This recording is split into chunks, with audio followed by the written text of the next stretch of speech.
PSC coaching centre,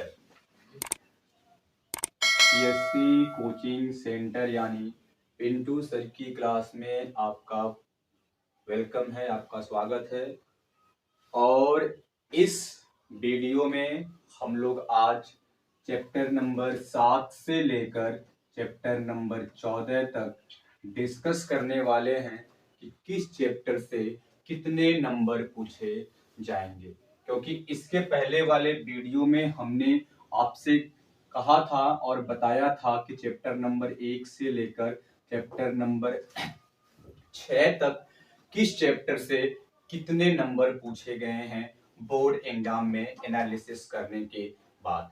तो आज जो हमारा टॉपिक है ये चैप्टर नंबर 7 से लेकर चैप्टर नंबर 14 तक आपको इस वीडियो के माध्यम से मालूम चलेगा कि इसमें किस किस चैप्टर से कितने प्रश्न आते हैं, क्या करने हैं, कैसे करने हैं, आइए डिस्कस करते हैं। और इसमें की बातें हैं जैसा कि आप लोग फर्स्ट वीडियो में देखे होंगे, थोड़ी सी जो आपकी वीडियो है वीडियो में उसमें मार्कर की वजह से आप लोगों को जो लेटर है थोड़ा सा विजिबल दिखाई नहीं दे रहा है, क्योंकि उस समय जो मार्कर था ना थोड़ा सा न्यू था, तो उसका जो नोक है लोग कहते हैं वो थोड़ा सा नोकीला था, इसकी वजह से। और इस वीडियो में जो आपको मिलेगा लेटर आपको प्रॉपर वे में विजुअल दिखते हुए आपको मिलेंगे। आइए अब हम लोग अपने टॉपिक की ओर बढ़ते हैं। आप लोग रेडी हो जाइएगा, तैयार हो जाइएगा ध्यान से चीजें को समझने के लिए।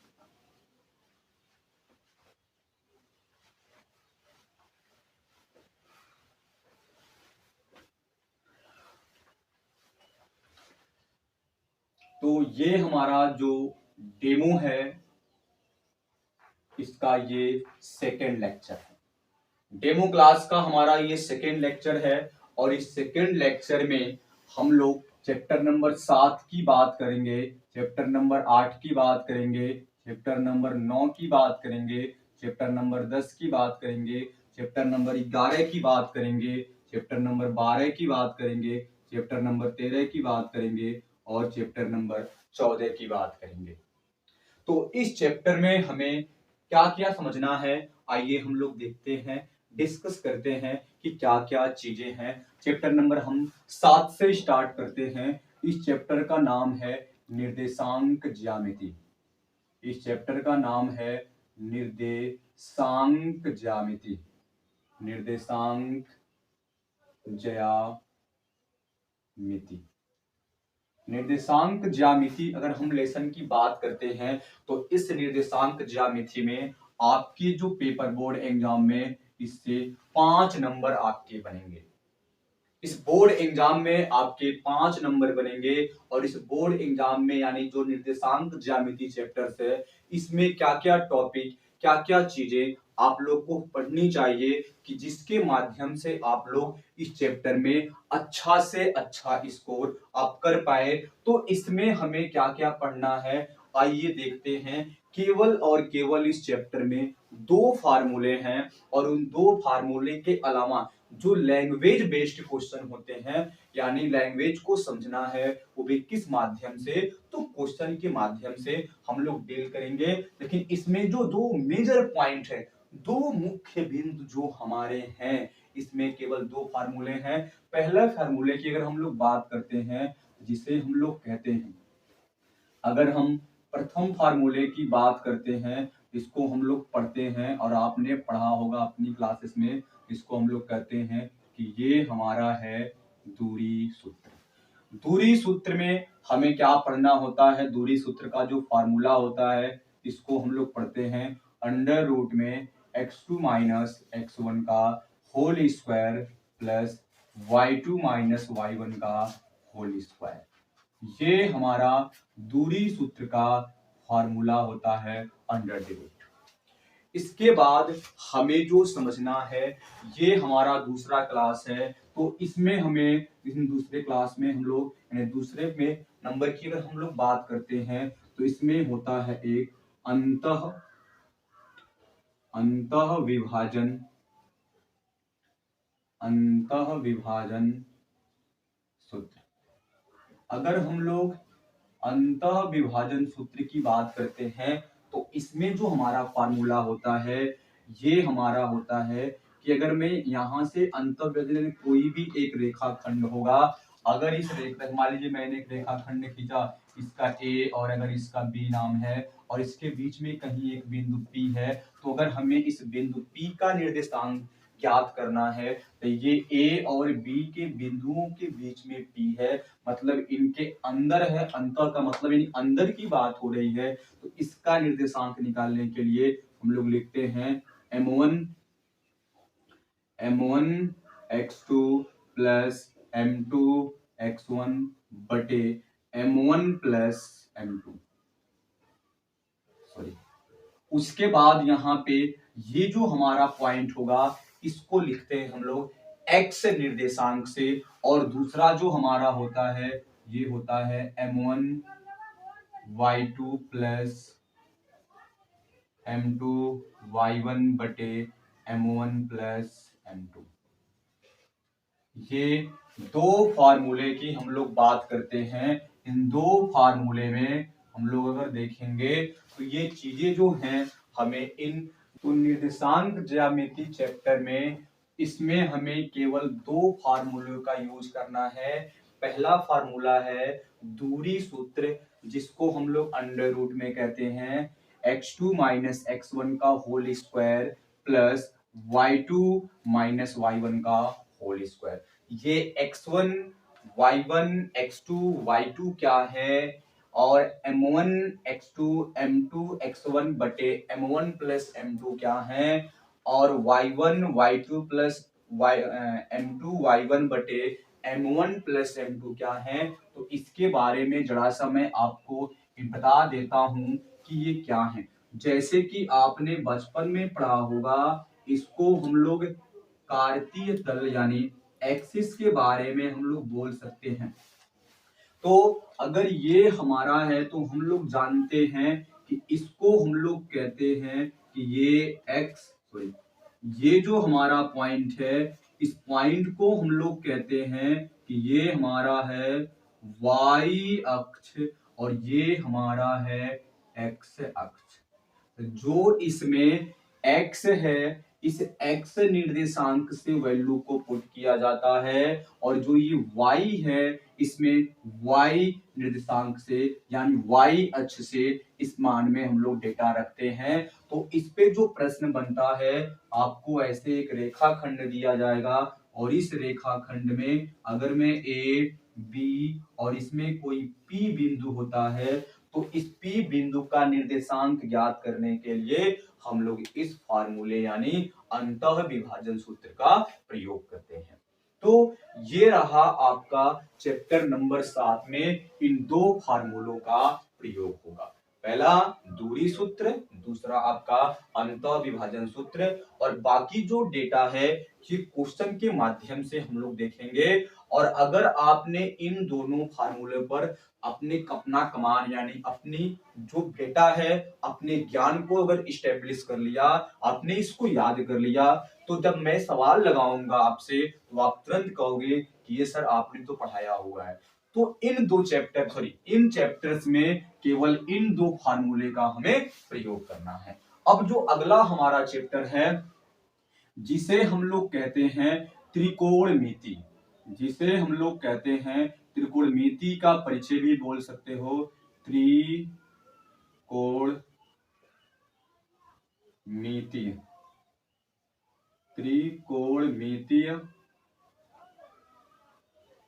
का परिचय।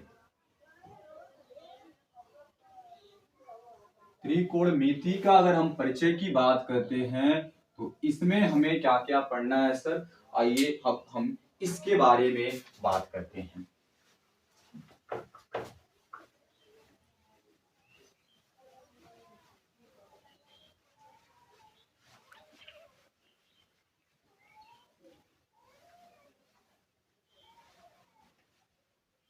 तो अब हम त्रिकोणमिति के परिचय के बारे में बात करते हैं। तो हम जब आप अपने क्लासेस में देखते हैं तो हमें 6 त्रिकोणमिति अनुपात के बारे में बताया जाता है।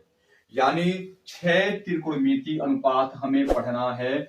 यानी अगर हम बात करते हैं तो ये चैप्टर नंबर जो आपका 8 है, इसमें त्रिकोणमितीय का परिचय है। इसी लगे मैं 9 भी लिख देता हूं।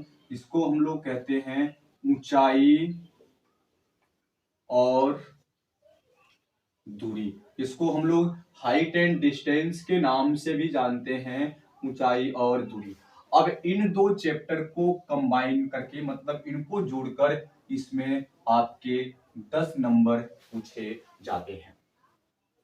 तो यहां से जो ये सारे के सारे चैप्टर्स हैं, अब हम लोग इस पे देखने वाले हैं कि क्या क्या हमारी चीजें हो सकती हैं। तो इसमें हमारे 6 त्रिकोणमितीय अनुपात हैं। 6 त्रिकोणमितीय 6 त्रिकोणमितीय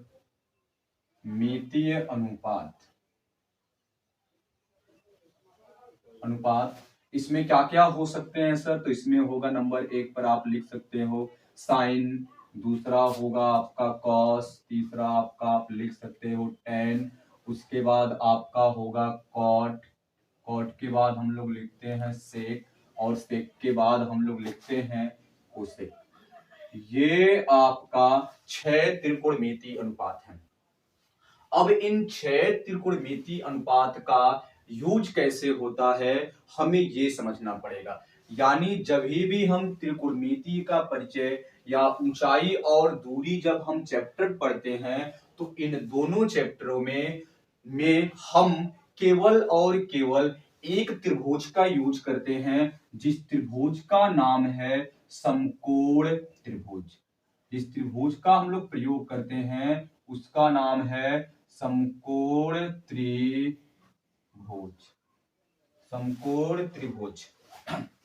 तो सर समकोण त्रिभुज क्या होता है? तो ये रहा आपका समकोण त्रिभुज, यानी एक ऐसा त्रिभुज जिसका एक कोण, केवल और केवल एक कोण आपका अगर 90 डिग्री का है, यानी एक ऐसे ही बंद, यानी 3 भुजाओं से एक ऐसी घिरी हुई आकृति या एक ऐसी बंद आकृति जिसका एक कोण अगर 90 डिग्री का है, तो ऐसे त्रिभुज को हम लोग कहते हैं कि ये हमारा समकोण त्रिभुज है। अब इसमें अगर मैं नामकरण करना चाहूं, ए ये रहा अगर हमारा बी, ये रहा हमारा सी, तो अगर ये 90 डिग्री का हमारा कोण है, तो 90 डिग्री के सामने वाली जो साइड है, ये वाली साइड, इस साइड को हम लोग कहते हैं कर्ण। इस साइड को हम लोग कहते हैं कर्ण, और जो 90 जिस पे बना हुआ है इसको हम लोग कहते हैं आधार। ये हमारा आधार है, और इस साइड को हम लोग कहते हैं कि ये हमारा लंब है।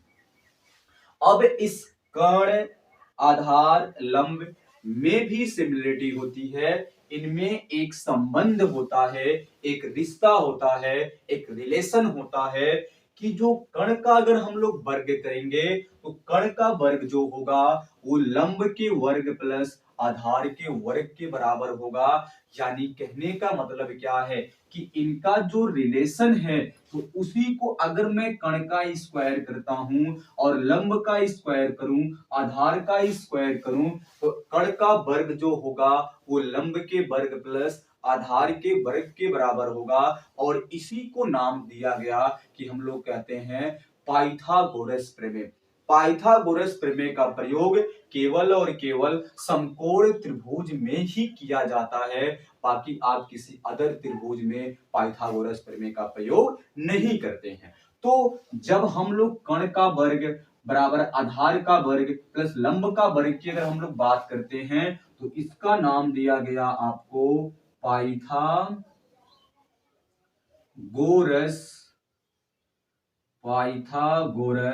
प्रमेय।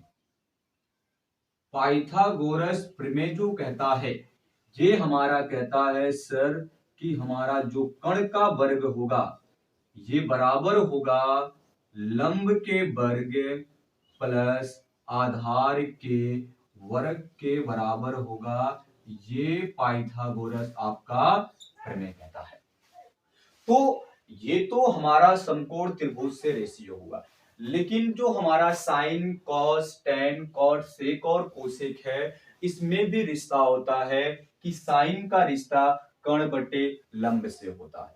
तो इसको हमें कैसे आसान वे में याद करना है, कैसे याद करना है, आइए हम आपको बताते हैं।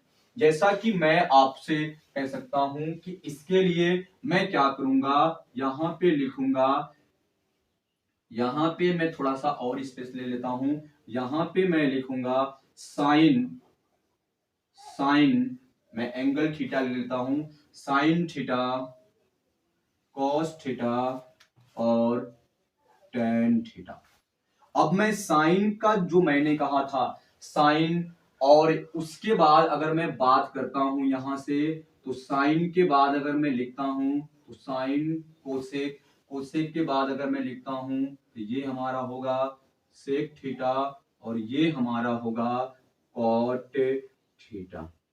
तो इसका क्या मतलब है, इसका ये मतलब है सर कि जो साइन का रिश्ता है ना, ये साइन का रिश्ता कोसेक से है, कॉट का रिश्ता सेक से, सॉरी कॉस का रिश्ता सेक से है, और टेन का रिश्ता जो हमारा है ये कॉट से है। तो अगर हम साइन की अगर हम लोग बात करते हैं, तो साइन में अगर हम देखेंगे तो ये हमारा जो रिश्ता बनता है यहां से, ये बनता है लंब बटे कर्ण। अगर मैं L बाई यहाँ के करता हूं लंब बटे कर्ण, ये होता है cos थीटा आधार बटे कर्ण, और अगर मैं बात करता हूं यहां से tan थीटा, तो ये हमारा होता है लंब बटे आधार। कहने का मतलब हमारा ये है कि कर्ण को k से रिप्रेजेंट करते हैं, तो ये हमारा हो गया k, लंब को L से रिप्रेजेंट करते हैं तो ये हो गया L, और आधार को A से रिप्रेजेंट करते हैं तो ये हो गया A। उस तरह तो अगर देखा जाए तो कर्ण को इंग्लिश में हाइपोटेनस बोलते हैं, आधार को इंग्लिश में बेस बोलते हैं, और लंब को इंग्लिश में परपेंडिकुलर बोलते हैं। तो जहां तक हम लोग ये बातें दे सकते हैं बच्चों लोगों को कि आसान से आसान वे में उन लोगों को चीजें याद हो सके, जैसे बचपन में या आप लोग की क्लास में सर लोग पढ़ाते हैं कि लाल बट्टे आप अगर कक्का लिख लेते हैं तो आपको ये टेबल याद करने में आसानी हो जाएगी।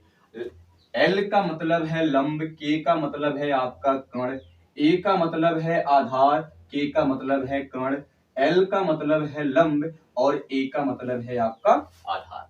और अगर इस टेबल की सहायता में आपको दूं तो इस टेबल से हमें क्या फायदा होगा, जरा इस चीज को आप ध्यान से देखेंगे।